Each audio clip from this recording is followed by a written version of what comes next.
Welcome to Honest HR, the podcast for informed and aspiring HR professionals. I'm your host, Nicole Belyna. Today, we're offering a wealth of insight, guidance, and advice for anyone who might be considering a switch to HR mid career. And of course, my first advice is do it. I love my job as Director of Talent here at SHRM, and I think it's such a rewarding profession to be in. Joining us today is Claire Stroh, Senior Talent Acquisition Business Partner at ATI. Welcome to Honest HR, Claire. Thanks, Nicole. So happy to be here with you. Yeah, I'm super excited to have you. To kick things off, can you tell us a little bit about your HR background and your career path?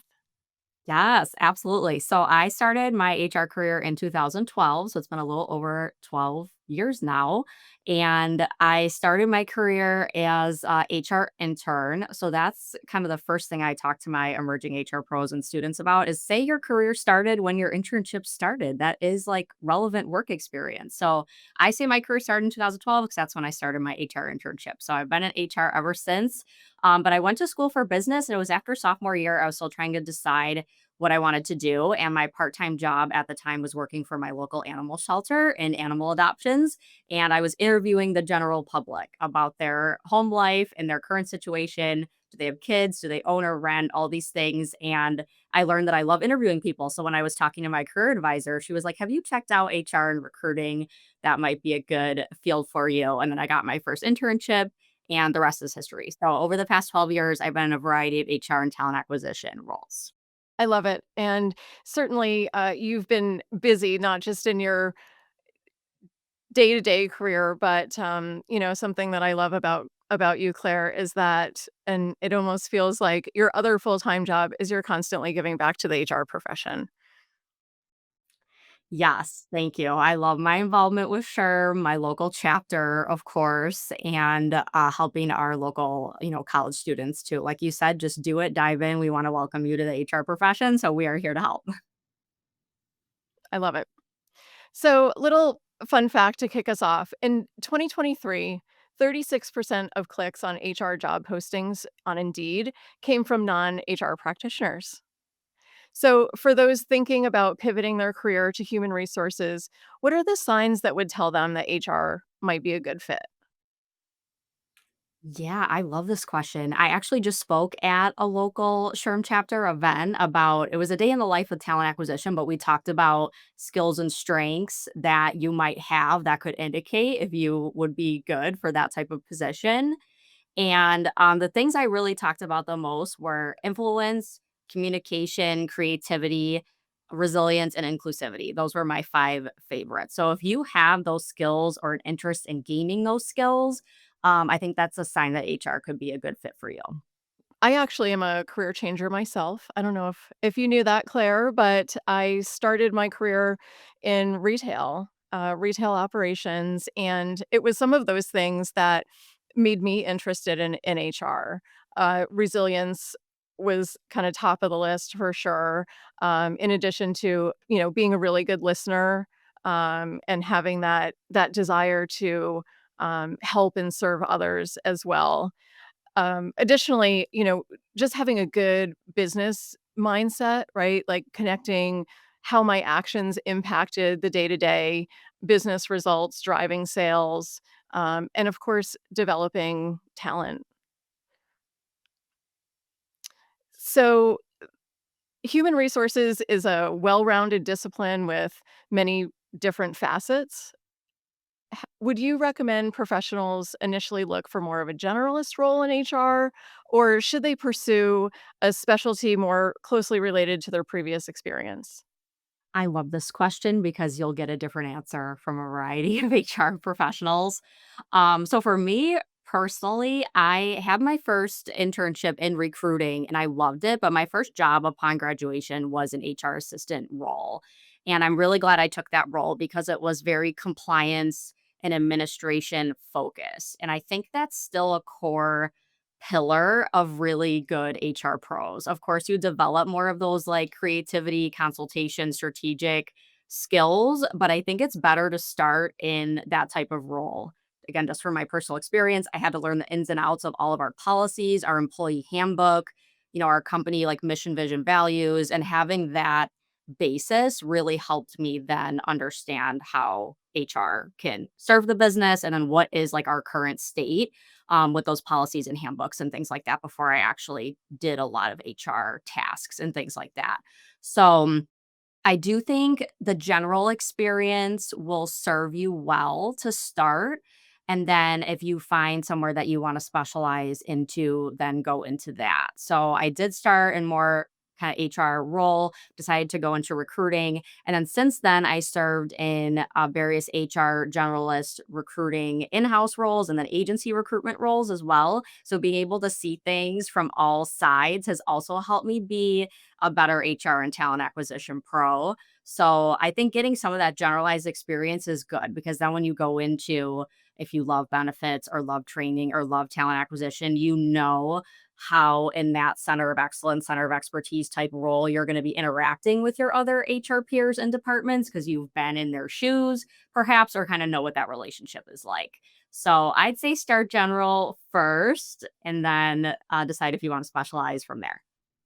Great points, and you alluded to this in the beginning of your response, but, everybody's path is different, and so, it sounds like a generalist path or starting, in recruiting and then going into a generalist role worked for you, but certainly there are a variety of paths that you can take, for sure, and you could still benefit from the experience for sure. Yeah, I'm glad recruiting, like, cracked open the door for me into HR, but having that full-time role upon graduation, specifically in multiple HR areas, I think was very helpful as opposed to just staying in recruiting upon graduation, so glad I took that path, I think it's been helpful. Absolutely. Yeah. Well, and obviously, most of my background is in talent acquisition as well, so I concur. Um, but, it it really does bring out the curious side of you, right? You learn to understand how to ask good questions, and there's this natural curiosity about what people do, how they do it, how they get to where they are today in their career path, which, I think is a great basis for, um, more broad career in HR if that's the path that you choose. So, with that, what skills do you think are most important to have as an HR professional? Are there any skills in particular that are naturally transferable to from other careers? That's a great question. Yeah, I was thinking about some of the ones I mentioned earlier. So I think that like collaboration, relationship management, communication, things like that. Those have really helped me personally. So in my journey, starting at the SPCA, I interviewed people, had to ask some questions about their home life and be empathetic to their personal situation. Not all pets fit all types of life stages that we're at. Right. So I had to ask questions, answer questions, be empathetic, sometimes deliver difficult news if they're not approved to adopt at this time, or this type of pet that they really like is not going to be a good fit, or things like that. So those were all transferable skills that served me well when I got into the HR field. So it was that building relationships, being collaborative, communication. And I think a lot of roles, like to your point in retail and things like that, can hone a lot of those strengths. And you'll notice when you get to your HR role how naturally those things come to you. And it's exciting because you're really not starting from scratch. You do have, previous skills and experience that are going to help you in your HR role. Great points, Claire. And I think just to add to some of the skills that you provided, um, there's a lot of technical related skills that we're seeing requested for HR professionals more and more. AI literacy, right, to kinda top that list, and, having an understanding of a variety of different tech systems, HRIS, applicant tracking systems, things like that. With that, in your experience, do there tend to be any common skills gaps that professionals looking to switch to HR, um, you know, might see? I love that you mentioned technology, Nicole. I should have spoke on that as well because that's something else we used at the SPCA. It was called Pet Point, but we had to house everybody's personal information. And I realized it did work very similarly, like to an HRIS system. So where you have addresses, dates of birth, notes, and things like that. So you're right, even having some technology prior experience that will help you bridge that gap when you get to that technology skills needed in HR too. I'm gonna kinda switch this question on you a little bit, Claire. What advice do you have out there for HR professionals who are potentially hiring someone for an HR role who and the candidate they're looking at is someone who does not have a clear HR path? Sometimes hiring managers, including HR professionals, can get caught up on wanting to have that skills to skills, experience to experience mindset. And so, what advice would you give to the hiring manager? Hiring somebody who is in transition. Yeah, that's a great question because I've been an HR hiring manager before as well, and I know you have too. And it's always a good reminder for me to I review the SHRM Basque quite often, the body of applied skills and knowledge. And I encourage my folks, my either HR students or emerging professionals coming into the field to review that as well, because sometimes they don't know how to speak to their experience or know what's relevant to HR, and we both learn a lot slash get a good refresher on what skills and competencies and things are actually needed for these different areas of HR. So it's a good reminder, like, what are our actual required knowledge, skills, and abilities? What's preferred?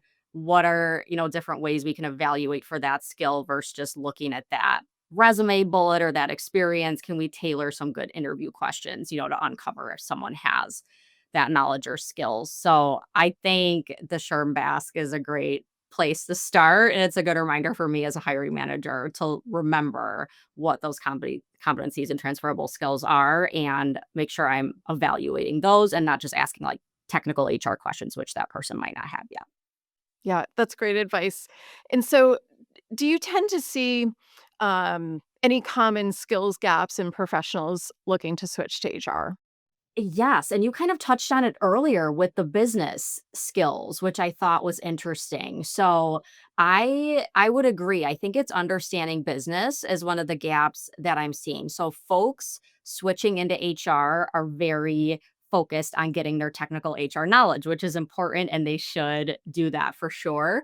But Right. taking it back to kind of what I said about when you first maybe join your first HR role or you're interviewing for that first HR role, remember to keep that focus too on the business mission, vision, values, strategic plan, goals, things like that, and just demonstrate, an interest or just awareness of understanding those things so that then when you get into your HR role, you can design the best, service and delivery of HR for your specific company. I worked in HR and TA for multiple organizations, and it's all different and how we look at candidate experience and manager experience and our core values impact kind of how we run certain processes and things like that. So I think yeah, don't forget to take a step back and demonstrate your understanding of business and then how HR is going to support that. I love that response. Uh, and really, it's a great reminder to all HR professionals, even seasoned HR professionals, to take a step back and understand how, the work that you do on a day-to-day basis links back to the larger strategy and business priorities for your organization. Good call out. All right. So, to keep the honest and honest HR, what would you say are some of the biggest struggles faced by the HR community that professionals should be aware of before switching to the HR profession? Yeah, that's a good question. And let's be honest, for sure, because it is a tough climate right now for HR pros. I mean, especially since the pandemic. So, between navigating that, a lot of layoffs, bringing people back to work, various changes we have now due to executive orders and things like that. It's good to go into the HR space knowing that our job is to support and understand people. So that can be just a struggle and a challenge in itself with constantly changing landscape out there. So to be able to listen and like be empathetic and show up well in my role every day, I have to fill my tank. So I know that's kind of a cliche answer, but I would just be prepared to know that, like, there's always gonna be work there that you wanna do. There's always someone that you wanna get back to or support, and there's only so many hours in the day, and there's always more good work to do the next day. So I just kinda try to keep in mind each day, what do I need to prioritize today? What can I make progress on today? Make an impact today, and then stop, rest, and recharge so tomorrow I can again give the best service. Just because, yeah, there's a lot going on. So it's easy to get, tired, and we want to make sure we can best support our people and just take a step at a time so we can care for ourselves too. That's really good advice to remember. Again, right, budding HR professionals and even those seasoned professionals, I know I have to remind myself to, um, you know, take a step back and give myself a little time for self-care, whether it's a few minutes of self-reflection during the day or, reminding myself to take open leave and recharge and relax every now and again. So, good reminder. Kinda switching, topics here real quick. So, as you know, SHRM offers specialty certifications and conferences for HR professional development at every level. Are there any other training courses that you would recommend a professional take before pursuing HR roles? Yeah, this is a great question because I love to recommend folks get as much exposure as you can to the field before making the switch. So definitely your local SHRM chapters. I'm always directing folks to the SHRM chapter locator on the website. So see what's nearby. Even other chapters like the NHRA, we offer virtual programming that's free. So even if you're not in Buffalo or in the area of your local chapter, there's very affordable or sometimes free online professional development events. I also love being part of the People Slack channel. So there's just a lot of other ways to network and connect with people, even in just LinkedIn posts, comments, groups, things like that.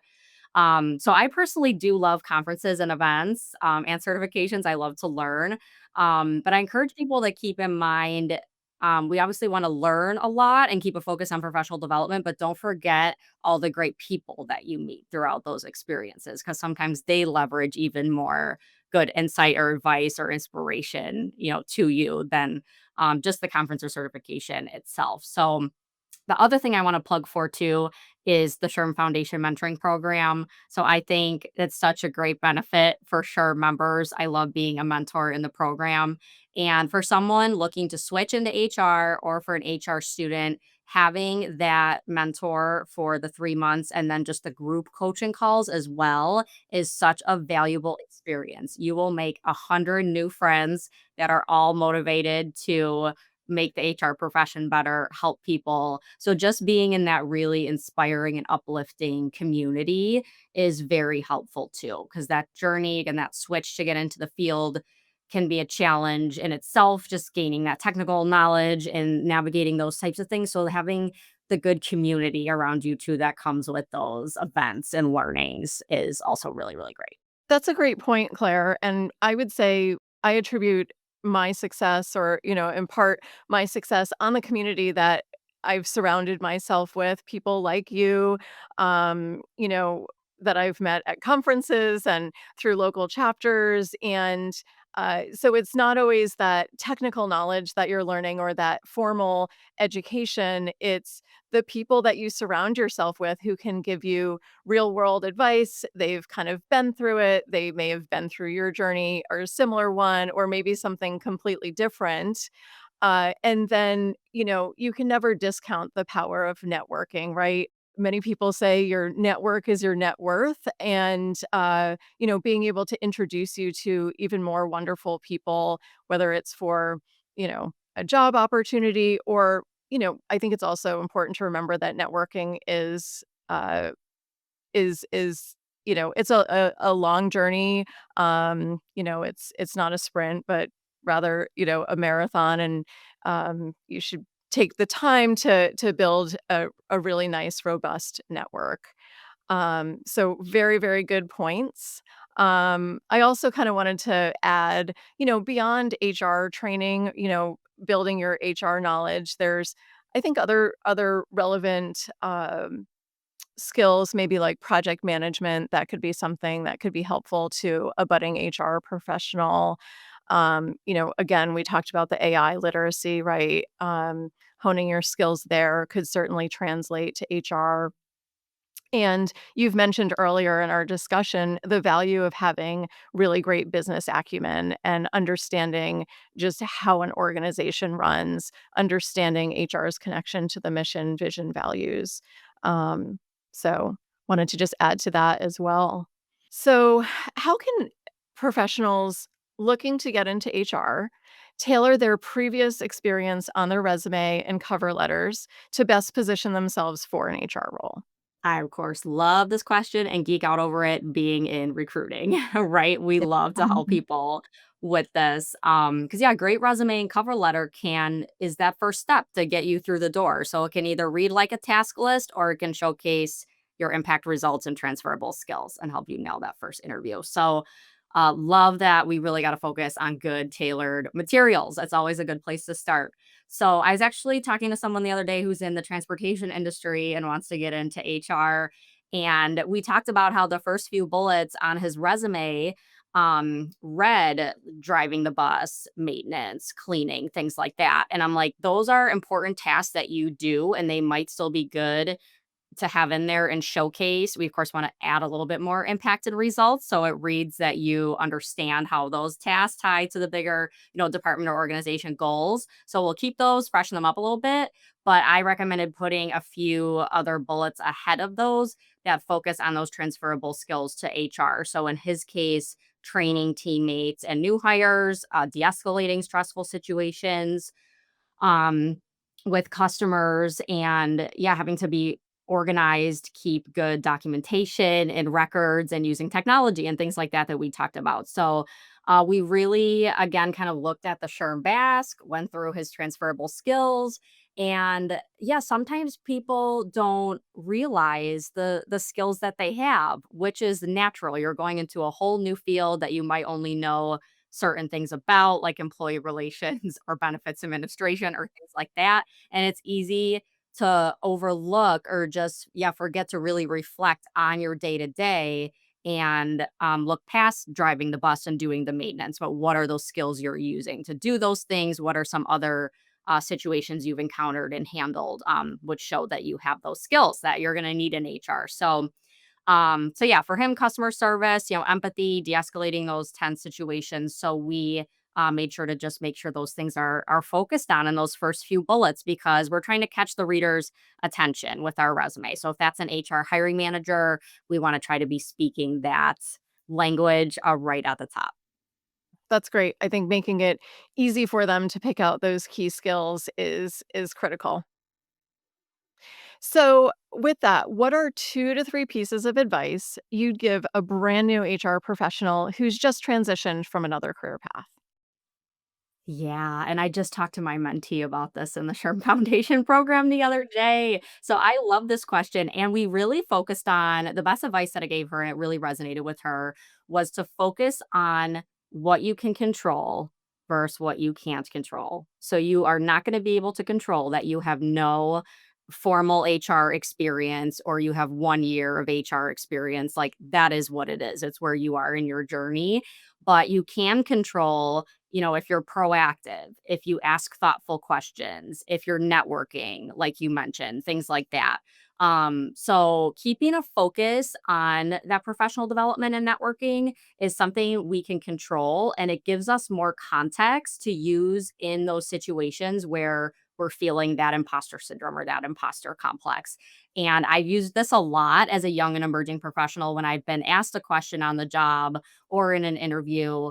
I see you haven't done this exact work or you don't have this experience yet, but what do you know about this topic or how would you handle this situation?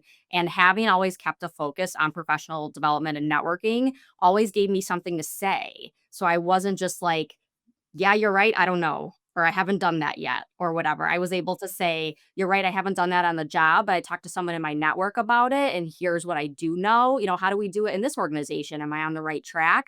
And if you're confident and can keep things moving, people will remember that. Or they'll remember that you just said, no, I don't know. So you have the control, right? To be prepared, how you answer those questions.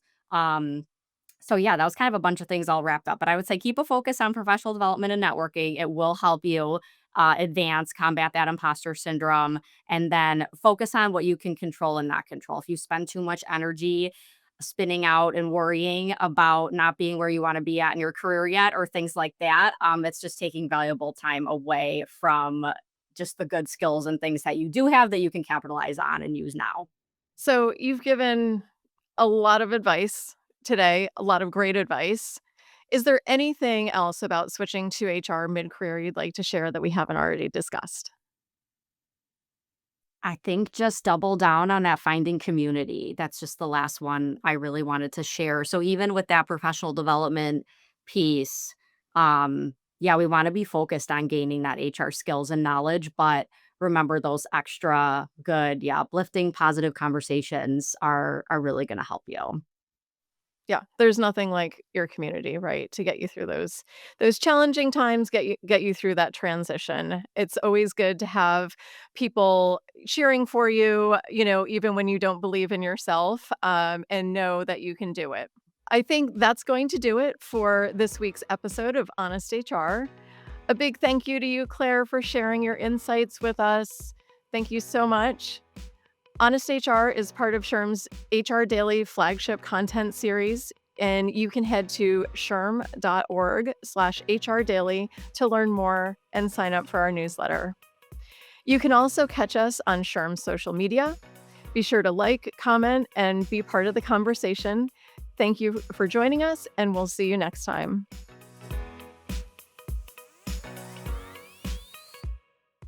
SHRM.